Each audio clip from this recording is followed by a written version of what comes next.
স্বামী স্ত্রীর ভিতরে মোহাব্বত নেই, 2 সেকেন্ডের একটু দোয়া একবার পাঠ করুন, একজন আরেকজনের ভালোবাসায় মুগ্ধ হবেন 100% ইনশাআল্লাহ। আসসালামু আলাইকুম ওয়া রাহমাতুল্লাহি ওয়া বারাকাতুহু। সম্মানিত দর্শক মণ্ডলী, আমাদের অনেকেই আছে স্বামী স্ত্রীর ভিতরে মোহাব্বত নেই। তো আল্লাহ পাক রব্বুল আলামিনের কোরআন হচ্ছে আমাদের জন্য সলিউশন। তো আল্লাহ পাক রব্বুল আলামিন কোরআনের ভিতরে এমন একটি আয়াতের কথা বলে দিয়েছে, সেই আয়াতটা যখনই আপনি পাঠ করবেন তখনই আপনার প্রেমে যে কোনো কেউ পড়তে বাধ্য। তো দর্শক মণ্ডলী, সেই দোয়াটা কি এবং কিভাবে পড়বেন সেই বিষয়টা আপনাদেরকে বলবো ইনশাআল্লাহ। দোয়াটি পড়ার আগে আপনার সুন্দর করে ওযু করে নিয়ে নির্জনতা অবলম্বন করতে হবে।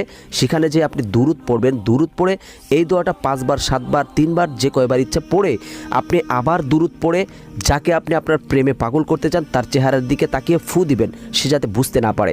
এই দোয়াটি পড়ার উত্তম সময় হচ্ছে নামাজের পরে বা আজানের পরে। দোয়াটি হচ্ছে ওয়ালকাইতু আলাইকা মাহাব্বাতাম মিন্নি। আল্লাহর কোরআন কখনো মিথ্যা হতে পারে না। দর্শক মণ্ডলী, ভিডিওটি ভালো লাগলে শেয়ার এবং চ্যানেলটি সাবস্ক্রাইব করে সাথে থাকবেন।